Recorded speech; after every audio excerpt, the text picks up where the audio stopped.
بسم اللہ الرحمن الرحیم۔ السلام علیکم ورحمۃ اللہ وبرکاتہ۔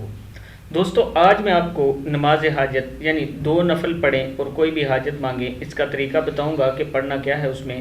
اس سے پہلے میں اپنے تمام دوستوں سے گزارش کروں گا چینل کو سبسکرائب کریں، بیل آئیکن پہ کلک کریں تاکہ ڈیلی ویڈیو آپ لوگوں تک پہنچ سکے۔ تو سٹارٹ کرتے ہیں۔ بسم اللہ الرحمن الرحیم۔ صرف 2 نفل پڑھیں اور حاجت مانگیں، فوراً قبول ہوگی۔ تو سٹارٹ کرتے ہیں۔ دن کے کسی بھی وقت صرف 2 رکعت نفل حاجت کے پڑھیں۔ ہر رکعت میں سورہ فاتحہ کے بعد ایک بار سورہ یاسین پڑھیں۔ اگر زبانی یاد نہیں تو کوئی بھی سورت پڑھ لیں۔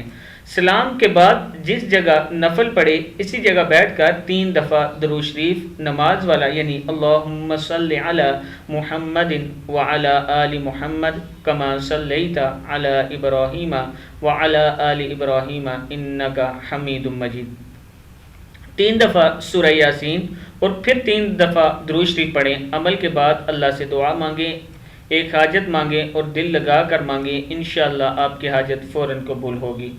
اس کو اپنا زندگی کا معمول اگر بنا لیں تو آپ کے سارے مسائل حل ہو سکتے ہیں۔ امید ہے کہ اس ویڈیو کو آپ آگے شیئر کریں گے۔ السلام علیکم ورحمۃ اللہ وبرکاتہ۔